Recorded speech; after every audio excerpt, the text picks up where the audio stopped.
Have you ever pondered the magnitude of the struggle for press freedom by early nationalists? The fight began in the early 19th century, with civil liberties, including press freedom, central to the nationalist agenda. As far back as 1824, Raja Ramohan Roy voiced his protest against a resolution restricting press freedom. In the early phase of the nationalist movement, from approximately 1870 to 1918, there was a greater focus on political propaganda and education, the formation and propagation of nationalist ideology, and the arousing, training, mobilization, and consolidation of public opinion, rather than on mass agitation or active mobilization of masses through open meetings. The press became a crucial tool in the hands of nationalists, with the Indian National Congress relying heavily on it to propagate its resolutions and proceedings.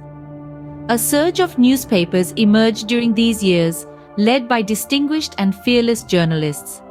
These included the Hindu and Swadsamitran under G. Subramania Iyer, the Bengali under Surendranath Banerjee, Voice of India under Dadabhai Naoroji, Amrita Bazar Patrika under Sisir Kumar Ghosh and Motilal Ghosh, Indian Mirror under N. Sen, Kesari and Maratha under Bal Gangadhar Tilak, Sudarak under Gopal Ganesh Agakar, and Hindustan and Advocate under G.P. Verma.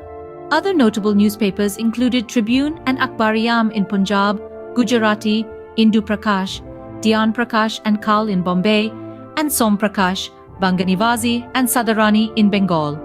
These newspapers were not established as profit-making business ventures, but as instruments of national and public service.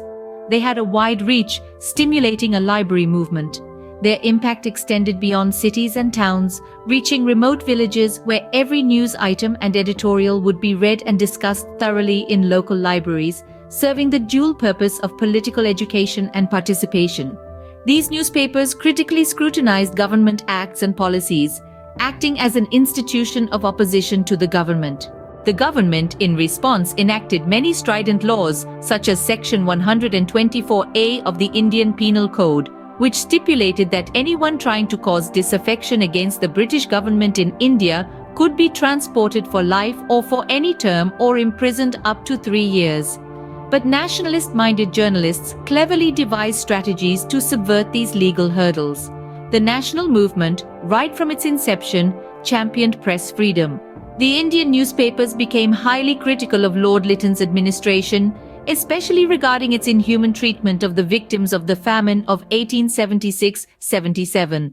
The government retaliated with the Vernacular Press Act of 1878, marking a significant milestone in the struggle for press freedom by early nationalists.